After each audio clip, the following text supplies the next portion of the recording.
आखिरकार दौड़े दौड़े आए हैं यूके के विदेश मंत्री अपनी पहली यात्रा में भारत। कौन सा प्लान लेकर आए हैं? और वहीं दूसरी तरफ एक बड़ी खबर आ रही है माइग्रेंट्स को लेकर। माइग्रेंट्स को, घुसपैठियों को यूके बाहर निकालेगा और सुरक्षित देशों में भेजेगा। स्क्रीन पर एक आर्टिकल देख सकते हैं, भारत का नाम भी आ रहा है।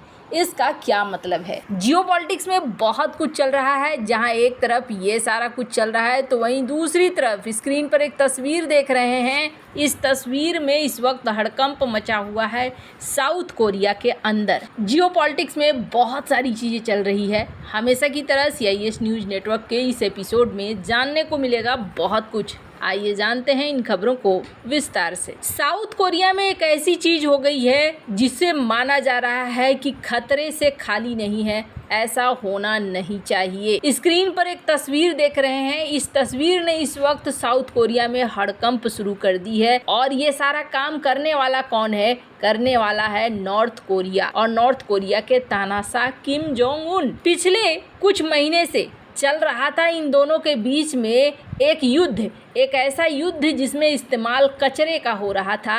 कचरे के बैलून नॉर्थ कोरिया की तरफ से साउथ कोरिया की तरफ भेजे जा रहे थे। बाद में साउथ कोरिया ने क्या किया? साउथ कोरिया ने लाउड स्पीकर बजाना शुरू कर दिया, जिसके बाद नॉर्थ कोरिया ने भी बंद कर दिया था ये सारी हरकत। और शांति की तरफ चीजें बढ़ रही थी। पर अचानक से एक बार फिर से नॉर्थ कोरिया ने कचरा का बलून भेजा।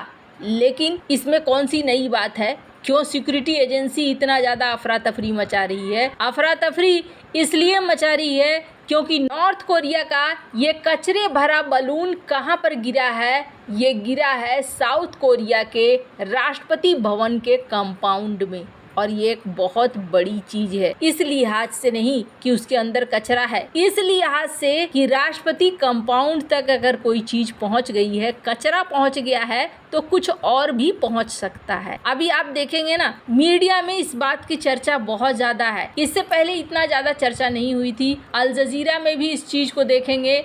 इसके अलावे द हिंदू में भी इस खबर को देखेंगे, द गार्जियन में भी इस खबर को देखेंगे। इसका मतलब समझिए कि इस खबर को कितना इम्पोर्टेंस दिया जा रहा है। और कचरे के लिए नहीं दिया जा रहा है, इसलिए दिया जा रहा है कि कचरे का बैलून आ सकता था तो यहाँ पर मारक ड्रोन भी आ सकता था, कुछ ऐसी चीज भी आ सकती थी जो यहाँ तबाही मचा सके। अब यहाँ नॉर्थ कोरिया में ये सारा मामला खत्म कब होगा? डोनाल्ड ट्रंप ने हाल ही में कहा था कि नॉर्थ कोरिया मुझे मिस कर रहा है। और आपको बता दूं नॉर्थ कोरिया ने क्या जवाब दिया है। स्क्रीन पर देख सकते हैं एक आर्टिकल। नॉर्थ कोरिया का कहना है कि हमें फर्क नहीं पड़ता है, तुम हो कि कोई और हो, हमारे लिए अमेरिका बराबर है। हालांकि आपको बता दूं, जहां तक बात है डोनाल्ड ट्रंप के आने की और डोनाल्ड ट्रंप आकर शायद रिश्तों को ठीक कर दे, तो अभी अमेरिका के इलेक्शन में काफ़ी महीने बाकी हैं। और जो चक्र चल रहा है उस चक्र में डोनाल्ड ट्रंप की वापसी और डोनाल्ड ट्रंप का एक बार फिर से राष्ट्रपति बनना आसान नहीं होने वाला है। अगर होता है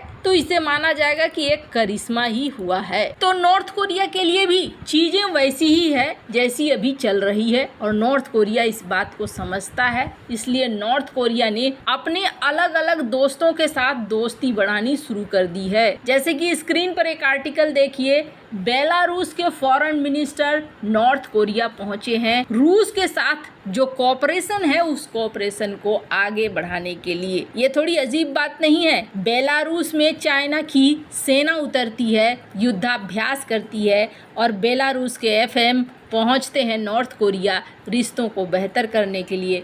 बेलारूस को माना जाता है राष्ट्रपति पुतिन का सबसे बड़ा सहयोगी और रूस का सबसे बड़ा सहयोगी। तो यहाँ पर नॉर्थ कोरिया अपना गेम खेल रहा है। अब ये बलून का कांड कितना आगे बढ़ता है आने वाले महीनों में देखने वाली बात होगी। पर आपको बता दूं, आपके मन में एक ख्याल आएगा कि बंद कर दिया था तो अचानक से इन्होंने क्यों शुरू किया? अचानक से शुरू करने के पीछे बड़ा कारण है उत्तर कोरिया से भागा हुआ एक शख्स जो यहाँ पर बन गया है राष्ट्रपति का सलाहकार। हमने आपको ये खबर बताई थी जिससे बुरी तरीके से नाराज हुआ है नॉर्थ कोरिया। जहां एक तरफ ये सारा कुछ चल रहा है तो वहीं दूसरी तरफ स्क्रीन पर एक तस्वीर देख रहे हैं और इस तस्वीर में आपको दिख रहे हैं यूके के foreign secretary David Lammy Bharat आए हैं और भारत आने के बाद इन्होंने कहा है कि हम जयशंकर से भी मुलाकात करेंगे। और इनकी सबसे बड़ी बात यह है कि चुनाव जीतने के बाद,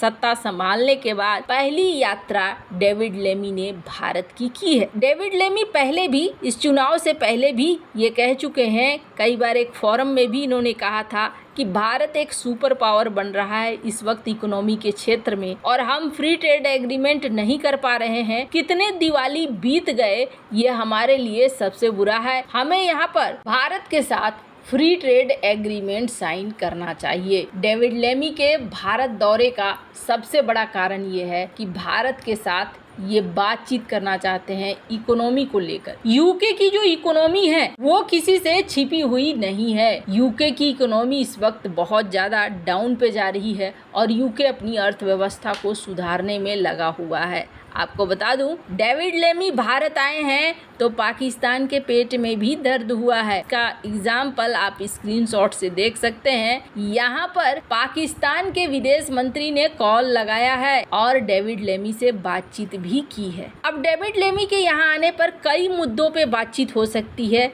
जैसे इन्हें फ्री ट्रेड एग्रीमेंट चाहिए तो वहीं भारत के भी खालिस्तान संबंधित बहुत सारे मुद्दे यहाँ पर हो सकते हैं। और इन सब के बीच में एक बड़ा ही महत्वपूर्ण फैसला यूके ले रहा है और उस फैसले में कहीं न कहीं भारत को भी प्रभाव पड़ने वाला है। स्क्रीन पर एक वीडियो देख रहे हैं आप, जॉर्जिया मेलोनी। वैसे तो ये अपनी लैंग्वेज में बोल रही हैं, लेकिन जो ये कह रही हैं उसको थोड़ा सा सुनिए। Questo si chiama franco CFA.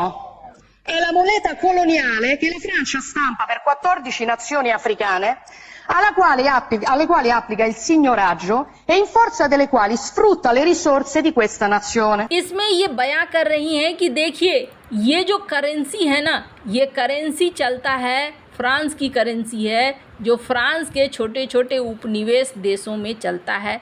14 African nation में ये चलता है और फिर वो लोग यहाँ से वहाँ से भागते हैं, वहाँ रिसोर्स के लिए इन नेशंस में घुसते हैं। फ्रांस को लेकर खास तौर पर कहा गया था, बुर्किना फासो को लेकर भी कहा गया था कि गोल्ड माइन वगैरह में इस तरीके से काम चलता है और फिर माइग्रेंट्स वहाँ से भागते हैं और हम जैसे देशों में आकर घुसते हैं, यूरोप में घुसते हैं, यूके में घुसते हैं। तो जो रूट काउज है उसको लेकर सबसे पहले काम होना चाहिए।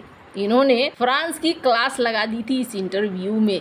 वैसे आपको बता दूं, माइग्रेंट से ये बुरी तरीके से परेशान हो चुके हैं यूरोपीय देश और यूके भी परेशान हो चुका है। ऋषि सुनक सरकार के समय एक फैसला लिया गया था कि रवांडा भेज देंगे जितने भी घुसपैठिए हैं उनको, पर अब यहाँ पर कहा जा रहा है यूके सरकार के द्वारा कि हम माइग्रेंट्स को उनके देश वापस भेज देंगे। अब इसमें आपने आर्टिकल में भारत का नाम सुना, इसका मतलब ये नहीं है कि सारे माइग्रेंट्स को उठाकर भारत भेज देंगे। भारत के जो होंगे वो भारत आएंगे, पाकिस्तान के जो होंगे वो पाकिस्तान जाएंगे, बाकी देशों के जो होंगे वो बाकी देश जाएंगे। वैसे ये जो माइग्रेंट्स हैं उसमें कुछ इलीगल है, कुछ लीगल है। अब आपको एक शब्द सुनाई दिया होगा इसमें, सुरक्षित देश भारत को पिछले साल ही सुरक्षित देश की लिस्ट में डाला गया है। इसका क्या मतलब है, भारत के कई सारे भगोड़े भाग कर लंदन में बैठे हुए हैं और वो क्या वहाँ पर कहते हैं